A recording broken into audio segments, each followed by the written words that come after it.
In its new term beginning October 2, the Supreme Court will consider many pressing questions. Can a baker refuse to make a cake for a gay wedding?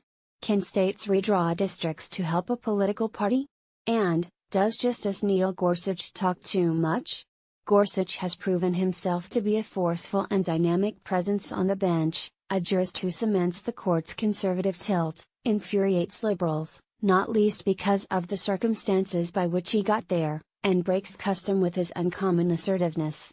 Considering Gorsuch in his robes is to grapple with what legacy President Trump will leave on the highest court, and he is inciting unusually strong reactions from both Republicans who love what they see, and Democrats who hate it. It didn't take long for the newest member to make his presence known on the court.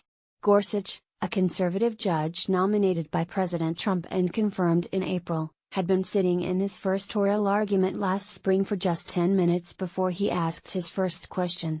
Over the next hour, he asked 21 more, posing more questions at his first oral argument than any of his 8 colleagues did at theirs.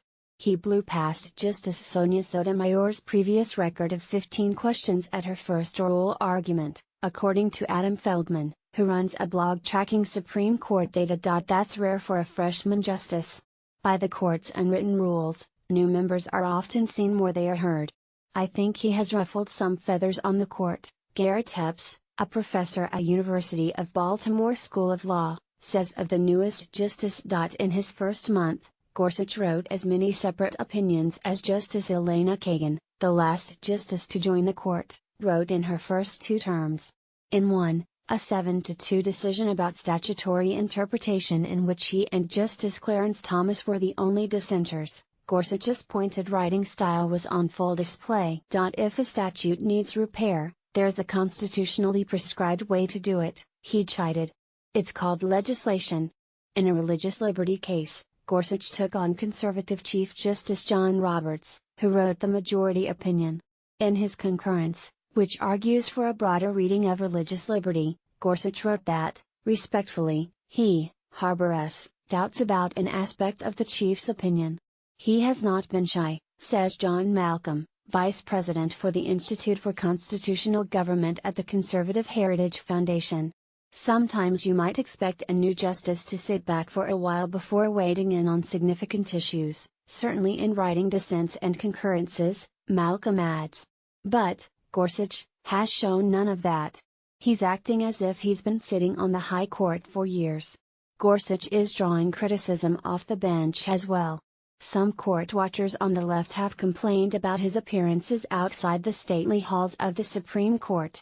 In September, the justice appeared with Senate Majority Leader Mitch McConnell at an event in Kentucky, McConnell's home state. The following week, Gorsuch gave a speech at the Trump International Hotel in Washington, D.C., the symbolic focal point of the president's business entanglements. Progressive activists held a protest outside the hotel during his remarks. Justices often give speeches to liberal or conservative groups, but Democrats are upset by the optics of Gorsuch's recent appearances. Generally, Supreme Court justices, whether appointed by Democrats or Republicans, do their best to avoid any outward support for an administration, says Nan Aron, president of liberal judicial advocacy group Alliance for Justice, who argues Gorsuch has erased any possibility that he is anything other than a partisan. The vastly different reviews on the new justice from conservative and liberal groups are evidence of the nasty political battle that led to him taking the seat in the first place. Gorsuch, who spent a decade as a judge on the 10th Circuit in Colorado, occupies a spot on the court that sat vacant for more than a year after Justice Antonin Scalia died in February 2016. President Barack Obama nominated liberal Judge Merrick Garland, a moderate liberal, to fill the seat.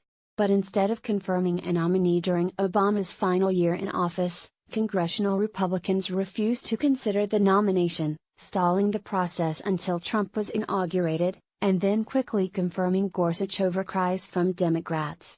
He takes the seat under a cloud for a lot of people, says Epps.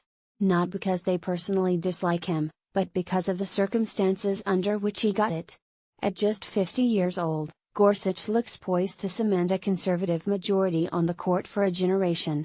More immediately, He'll affect the outcome of many of the significant cases the court will hear this term.